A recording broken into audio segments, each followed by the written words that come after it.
Hi guys, I'm Kendall Clement and welcome to Gallivanting Kendall. I was a working actor in Hollywood for 25 years. 2 years ago I retired and moved here to the Philippines. Last month, May 1st, the Philippines issued new travel requirements for foreign nationals entering the country. By the end of this video, you'll know all you need to know so that you're fully prepared when you arrive at your home airport. Don't forget to hit like and subscribe, and let's ride. Okay, so we have new travel requirements, almost new travel requirements for foreign nationals coming to the Philippines. And I just want to quickly state that the information in this video is vital if you are planning to come to the Philippines from a visa-free country like America. And also, if you are leaving the Philippines after having been here for a while. The first of these requirements, and this is not new, is your passport.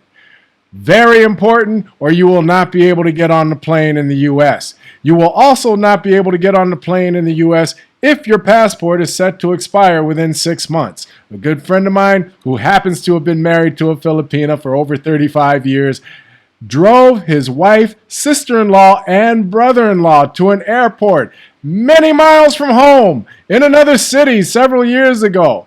His wife and his sister were coming back to the Philippines to visit family. The sister-in-law handed her passport over to the airport, and she was not allowed to check on board the plane. Why? Because her passport was going to expire in 5.5 months. Yep, you heard me. 5.5 months. They mean what they say. So be sure you've got more than 6 months remaining until your passport expires and you book your flight.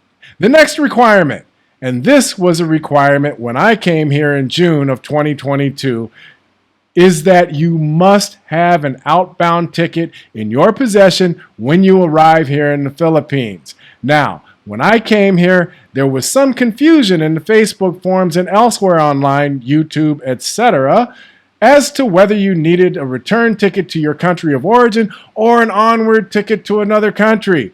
I finally spoke with someone in the Philippine government. I can't remember who or what department, but that person told me that my outbound ticket could be a ticket to any other country. So I purchased a refundable ticket to Bangkok for about $70, and a few days before the flight I canceled it and got my money back. So you need an outbound or onward ticket that leaves within 30 days of your arrival to another country. Next, it is now a requirement that you register on Etravel.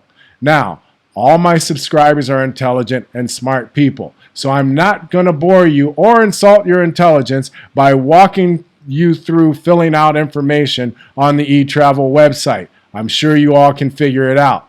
Now, I'm pretty sure, I can't be certain, and if I am mistaken, please correct me in the comments, but I'm fairly certain that was optional 2 years ago.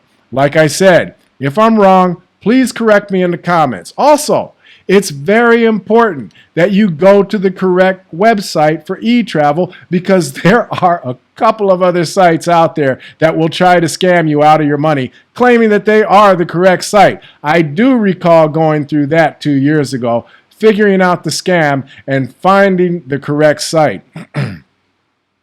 The correct web address is etravel.gov.ph.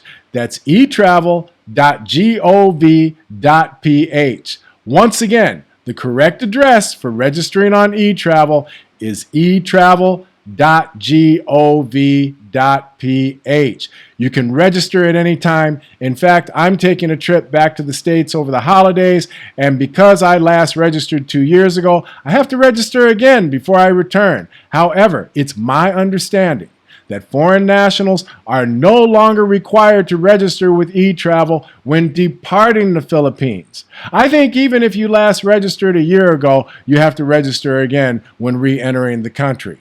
So here's the thing. You can register at any time. I'm guessing a few months before your trip, but you have to wait to get your QR code within 72 hours of your flight. And yes, foreigners who are SRRV holders, we are required to obtain an exit clearance in order to leave the country. When we return, we must be sure to have our PRA card and any other documents given to us at PRA before we left the Philippines.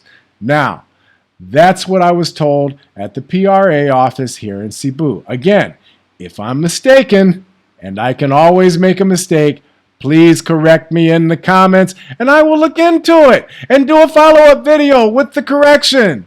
So it is now a requirement to register on Etravel before coming to the Philippines, and you must obtain your QR code within 72 hours of your flight to come here. Listen, guys and girls, I say girls because there are more and more Western couples and families moving here. I am not an expert on this stuff. As I get information, I pass it on to you and try to help you. In my last video about living on a budget of $1,000 a month, one person was under the impression that I live on a budget of $1,000 a month. I don't live on a budget of $1,000 a month. Someone else commented angrily that I didn't know what I was talking about. First, I don't just pull this stuff out of thin air to present to you. That budget and how to live on it was based partly on a comment that a viewer made on one of my previous videos telling me that he does just fine in the province on an income of $800 a month. And he told me his situation. Also, I had a long conversation with another American expat about how that could be accomplished. That expat friend of mine has been here for about 7 years now. Personally, I wouldn't come here with an income of $1,000 a month. But that's just me. I'm not telling you what to do. Now, I know we're in a medium here online where it's really easy to tear people down by using our keyboards, but honestly, I'm only trying to help you with important information and entertain you by sharing with you my experiences. There's no need for either of us to get ugly. If you question something I've said, leave it in the comments, and I'll do my level best to find the correct answer for you because, hey, I could be wrong. If you're getting value out of this video, hit like and subscribe. Okay, the next requirement is the customs declaration.